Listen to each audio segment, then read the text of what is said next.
दीप, ये new year की party 8 हफ्ते पहले ही मना ली क्या यूएस मार्केट्स में? लग ही रहा है ऐसा, और बहुत ही जबरदस्त उछाल आया। रिकॉर्ड ब्रेकिंग तेजी आई है। आज सुबह बाजार थोड़ा संभलने की कोशिश कर रहे हैं। 2 दिन में हमारे बाजारों में भी आपने करीब 700 पॉइंट की रैली देखी थी। अब थोड़ा संभलने की कोशिश कर रहे हैं। तो आज एशिया में आपको नरमी दिखेगी। अक्रॉस द बोर्ड एशिया आपको सुस्त दिख रहा है। गिफ्ट निफ्टी आपको 150 अंक नीचे दिखेगा कल की जबरदस्त तेजी के बाद।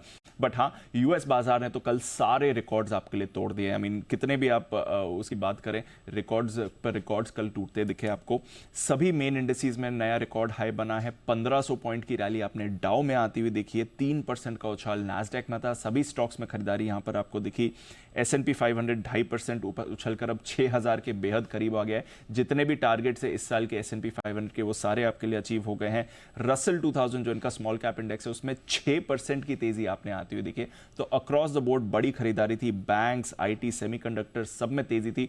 और टेस्ला जिसकी हम बात कर रहे थे, जो कल जब हमारे बाजार बन रहे थे तो प्री ओपन में 12% ऊपर था, एंड ऑफ द डे 15% ऊपर। और ये मेगा कैप कंपनी है, 15% ऊपर ये काउंटर आपको बंद होते हुए दिखा। जो गोल्डमैन सैक्स ने अनुमान लगाया था कि ट्रंप की जीत के बाद शॉर्ट टर्म में 3% बाजार ऊपर जा सकते हैं, वो एक ही बार में आपने होते हुए कल देख लिया। बट एक चीज़ है जहां पर हमें रखनी नजर, वो है आपकी बॉन्ड यील्ड। 10 साल की बॉन्ड यील्ड आपकी 4.45% पर, इनफैक्ट 4.5% पर कल आपको आती हुई दिखी थी। तो यहां पर रखेगा नजर, जुलाई के बाद के हाईएस्ट लेवल पर है। आज की फेड पॉलिसी है जिसमें सब रेट कट का अनुमान लगा रहे हैं, बट इसके बाद वाली जो फेड पॉलिसीज होंगी वहां पर रेट कट के अनुमान कम हो गए हैं। दिसंबर रेट कट का अनुमान कम हो गया है, और जनवरी में तो जानकार एक पॉज की उम्मीद लगा रहे हैं, क्योंकि ट्रंप की कुछ जो इकोनॉमिक पॉलिसीज हैं वो इन्फ्लेशनरी हो सकती हैं। तो देखना पड़ेगा, थोड़ा पॉज लेना पड़ेगा, क्योंकि बॉन्ड यील्ड बहुत तेजी से ऊपर गई है, और शायद इसी की वजह से आज एशिया में आप कमजोरी का मूड माहौल बनते हुए देख रहे हैं।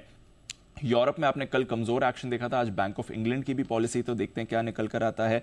डॉलर इंडेक्स में जबरदस्त उछाल आया है, 105 के ऊपर है, 4 महीने की ऊंचाई पर है, जिसकी वजह से हम देख रहे हैं कल सारी कमोडिटीज इंक्लूडिंग गोल्ड और कच्चे तेल पर आपने दबाव आते हुए देखा है। ऑलराइट, चलिए, थैंक यू दीप, पूरी डिटेल दर्शकों के सामने रखने के लिए।